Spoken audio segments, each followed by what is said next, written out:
Salam Bapak Ibu, saudara-saudari terkasih dalam Yesus Kristus. Saya bersama dengan istri saya mengajak kita untuk mengikuti renungan harian yang dikeluarkan oleh Sinode Gereja Kristen Oikumene di Indonesia dengan berpedoman kepada pola pembacaan 4M, yaitu menerima, merenungkan, melakukan, dan membagikan. Mari kita berdoa. Bapa di sorga, kami bersyukur karena selalu baru rahmat-Mu setiap pagi. Kami akan merenungkan sabda Tuhan untuk menjadi makanan rohani dalam hidup kami. Sertai kami dengan Roh Kudus, dalam nama Yesus Kristus kami berdoa. Amin. Saudara-saudara sekalian, pembacaan firman Tuhan pada hari ini 20 Agustus 2021 terambil dari kitab suci Perjanjian Lama, yaitu kitab Raja-Raja yang pertama pasal 3 ayat 10 sampai dengan ayat 12 dengan tema konfirmasi kesungguhan permohonan kita dari Tuhan. Demikian bunyinya. 1 Raja-Raja 3 ayat 10 sampai 12. Demikianlah firman Tuhan. Lalu adalah baik di mata Tuhan bahwa Salomo meminta hal yang demikian.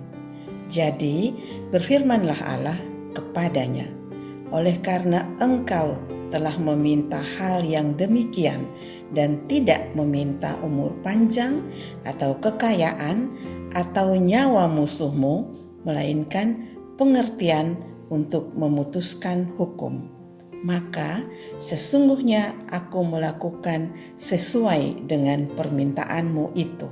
Sesungguhnya aku memberikan kepadamu hati yang penuh hikmat dan pengertian, sehingga sebelum engkau tidak ada seorang pun seperti engkau, dan sesudah engkau takkan bangkit seorang pun seperti engkau. Demikian pembacaan firman Tuhan, dan dari pembacaan itu kemudian kita akan mencoba untuk menggali melalui pertanyaan-pertanyaan berikut ini. Yang pertama, bagaimana tanggapan Tuhan atas permintaan Salomo itu? Tanggapan Tuhan terhadap permintaan Salomo adalah permintaan yang baik di mata Tuhan. Kemudian pertanyaan yang kedua adalah, menurut Tuhan, hal penting apa saja yang tidak diminta oleh Salomo? Menurut Tuhan, Salomo tidak meminta umur panjang atau kekayaan atau nyawa musuh Salomo. Lalu yang ketiga, apa kemuliaan yang Tuhan lakukan terhadap Salomo? Kemuliaan yang Tuhan lakukan kepada Salomo ialah Tuhan melakukan apa yang sesuai dengan permintaan Salomo, yaitu Tuhan memberikan kepada Salomo hati yang penuh hikmat dan pengertian. Kalau begitu, apa contoh Salomo diberi konfirmasi tentang hikmat dari Tuhan? Konfirmasi yang ditunjukkan Tuhan atau pembuktian dari hikmat yang dikaruniakan Tuhan kepada Salomo diuraikan dalam ayat 16 sampai ayat 28 dalam 1 Raja-Raja pasal 3, pasal yang sama, yaitu disebutkan tentang sebuah perkara di mana dua orang wanita, mereka kemudian memperebutkan seorang anak, dan perkara mereka dibawa kepada Raja Salomo. Wanita yang satu menganggap bahwa anak itu adalah miliknya, sementara anak dari wanita yang lain sudah meninggal dunia. Demikian pun sebaliknya, wanita yang dituduh bahwa anaknya sudah meninggal dunia kemudian mengatakan bahwa anak yang masih hidup itu adalah anaknya, dan yang meninggal dunia adalah milik wanita yang menuduh tadi. Dan perkara itu didengar oleh Raja Salomo. Kemudian Raja Salomo dalam hikmat dari Tuhan, dia kemudian meminta sebuah pedang, dan ketika pedang itu sampai di tangannya, dia berkata bahwa dia akan membelah anak yang masih hidup itu menjadi 2 bagian untuk dibagi kepada 2 wanita itu. Tetapi ketika dia mau membelah, wanita yang dituduh itu, dia berkata, anak itu tidak perlu dibelah, serahkan saja kepada wanita yang merasa bahwa dia memiliki anak itu.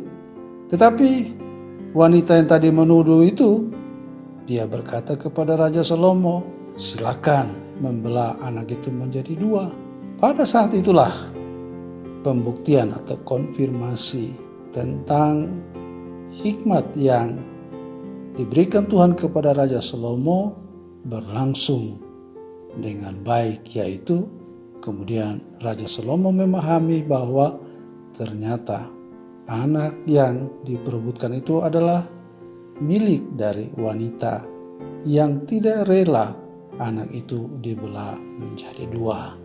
Jadi dengan kata lain, hikmat itu mampu ditunjukkan oleh Raja Salomo untuk mencermati mana hal yang baik dan mana hal yang buruk. Atau kita bilang dia bisa merasakan mana bau harum dan mana bau busuk. Jadi ketika kita juga melihat sesuatu yang tidak baik di tengah-tengah kita, kita harus bisa mengatakan itu tidak baik. Tetapi kalau kita bilang itu baik, berarti kita tidak bisa membedakan mana yang baik dan mana yang jahat. Dan kalau kita tidak bisa membedakan, berarti kita tidak punya hikmat. Tetapi ketika kita bisa mampu membedakannya, berarti kita memiliki hikmat dari Tuhan untuk itu. Bahkan Raja Salomo juga, dia mampu untuk melihat siapa penipu dan siapa yang disebut jujur. Jadi dengan kata lain bahwa Raja Salomo dalam hikmat dari Tuhan, dia mengerti siapa yang berteriak kencang itu ternyata adalah penipu. Wanita itu berkata, belahlah anak itu. Ya biasalah orang yang berbuat salah, dia lebih kencang suaranya, dia lebih mementingkan dirinya. Sementara Raja Salomo memahami, oh ternyata bahwa inilah si penipu itu, sehingga kemudian Raja Salomo memberikan anak itu kepada wanita yang dituduh itu, yang diketahui sebagai anak yang sesungguhnya dari wanita itu. Itulah hikmat yang dari Tuhan. Oleh karena itu, marilah kita juga ketika kita melihat dalam keluarga kita ada yang tidak benar, ada yang salah, ada yang melenceng dari firman Tuhan, maka kita harus berani untuk menegakkan keadilan, kebenaran. Kita harus berpihak kepada yang benar, kita harus meluruskan yang bengkok. Nah, itulah hikmat yang kita bisa konfirmasi, kita buktikan dalam keluarga kita. Atau ketika kita dalam pekerjaan, kita juga mampu untuk melihat mana penggunaan atau penyalahgunaan wewenang yang ada di sekitar kita. Dan ketika kita melihat rekan sekerja melakukan penyalahgunaan, kita harus berani juga mengatakan bahwa itu salah di hadapan Tuhan. Itulah hikmat. Tetapi kalau kita diam saja, berarti kita kompromi dengan dosa. Kita tidak punya hikmat di hadapan Tuhan. Sehingga di dalam kehidupan kita bisa membuktikan atau mengalami konfirmasi dari Tuhan. Tuhan bisa pakai kita untuk mempertimbangkan yang baik dan yang jahat, dan seterusnya. Kalau begitu, apa yang harus kita lakukan? Ya, tentunya kita harus seperti Salomo.